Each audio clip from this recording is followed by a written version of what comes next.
Okay, we're here at the Penny Arcade exhibition, which people are calling PAX.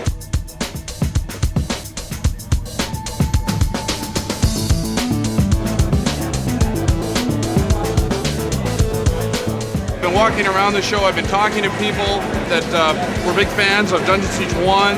Dungeon Siege 1 was a terrific game, and we worked very hard on it. But Dungeon Siege 2 wasn't just about GPG making a game that just got us excited. It's about getting our fans excited, about delivering on promises to them, to give them what they want. So it's critical that we look at them, watch them play. We listen to their feedback. Looking forward to a nice, large environment, better monsters. Looking forward to the skill tree, more player customization. Punch right on through, get a hold of me, we'll get you into the office for some playtest. It makes me realize that, on DS1 we did focus heavy on technology, and we knew we needed technology to make the game work.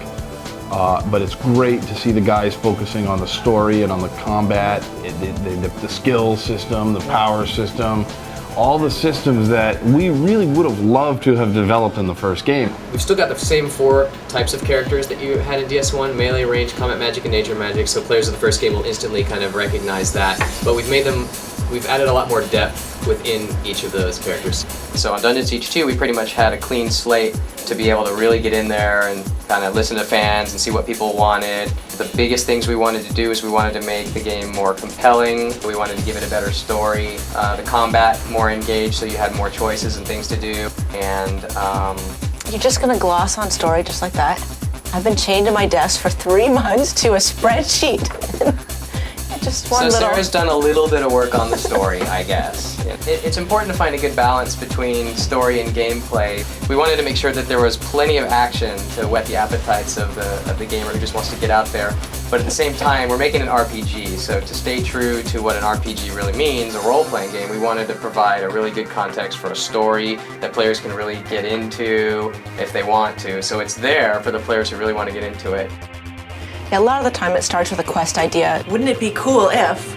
Yeah, usually that conversation begins with, you want to do what? I mean, there are a number of technologies that are either new or improved in Dungeon Siege 2 that were not present in Dungeon Siege 1. There's a whole set of technology that's there to enable content creators to make more interactive sequences, to create more custom content faster. There we go. Yeah, there was a big switch from a graphic standpoint. I think people are going to get really get jazzed. Like the fact that we've increased the visual quality across the board everywhere in DS2.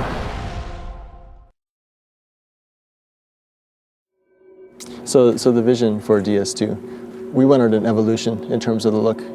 We were pushing for something a little more gritty. Sitting down with engineering and design, we talked about what we wanted to accomplish. Where is it heading visually?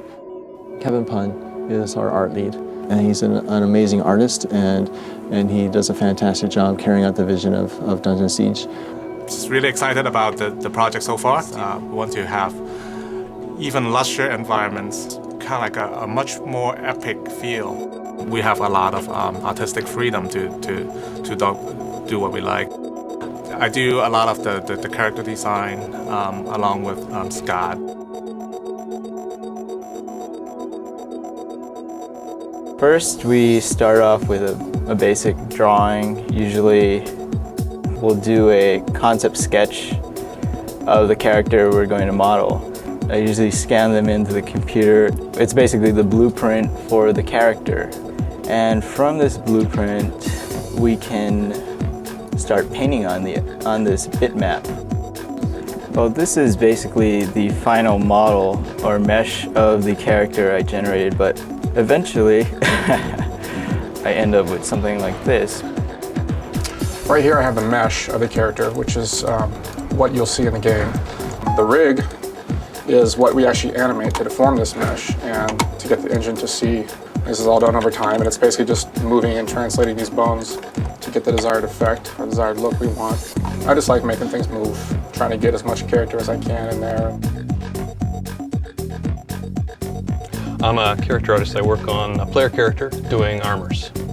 I start off with a 2D sketch so that either myself or one of the other artists on the team can actually make textures for the models in the game. character. Rewards for player characters are a big deal, and the armors, things that the character wears are a really big deal. It's exciting to look at your character being cool. This is what we gets handed down to us from design. We go into a 3D program and actually design it. It's just a wireframe made of polygons. Once we're happy with that, it gets to a point where we actually put the artwork on. And then lighting gets added to it and atmospheric effects like fog and light beams, as you can see there. And then all the foliage, and then of course the monsters. You want them immersed in the environment. You want them to really be absorbed and believe it. We like to put a lot of creative freedom in the hands of level design and art. We'll just kind of give a general idea of what's happening in the story and then let level design kind of use their expertise to come up with the layout. This is Chris Burns. He's a level designer. He's going to show the process of getting nodes into the game and working with them in the level editor. All right, well, we received the assets from the art department, which include nodes, which are the basic building blocks of the world. We build the world in these chunks, but it's actually made out of all of these snap-together blocks. And we can manipulate these to form pretty much any kind of terrain feature we can imagine. It's actually fairly simple geometry that over the top we use DirectX 9 shaders with normal maps. And it's basically a layered process where we take 2 or 3 normal maps and scroll them over each other, and it then gives, through the shader, gives the effect of light reflecting through water. It is all the little touches that matter, that convince you that it's all real. Tuning and balancing is the process where the designers will go into the game and look at the path that the player walks and check kind of where the monsters are along that path, what level they are, and tune them so that they kind of match where the expected level of the player is. What do you think about, like, you know how sometimes you got power combinations? I'm a believer. I'm from the school of play the game. And don't just play the game for 5 minutes. Play the game for 20 hours. You want to get the answers? The answers is in play testing. Let's talk to some of the guys playing and see what they think. It's a little bit different in the UI. Right. Some badass animations. Better enemy AI. Dungeon Siege! The gamer today is savvy. They're sophisticated. They understand what's good and bad visually. So you have to stay on top of it. You have to be playing games and watching movies and watching where the trends are going constantly.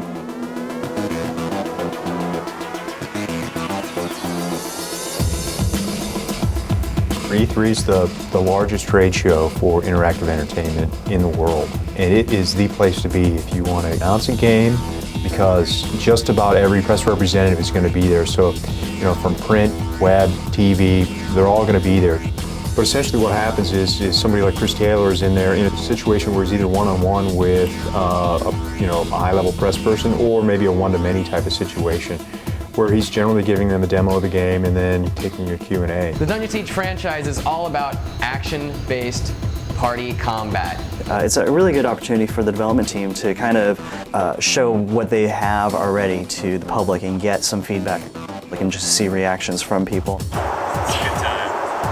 times. I'm always impressed with everyone who goes to E3 and puts in just all the effort, because it is just a lot of work, and a lot of these people who are working the show are artists or testers or designers, and they're not necessarily used to this type of environment or this type of development, and it's just amazing what they can do.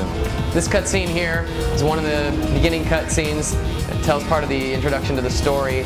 I really think people are starting to see that. You know, as we showcase more and more about, you know, the cinematics, the story, the new features that we've added, all that sort of stuff is really getting people excited. You get such a range of people. I think you get people who never seen the game before, and you show it to them, and they just their jaw just drops, and they're just in awe of what they see.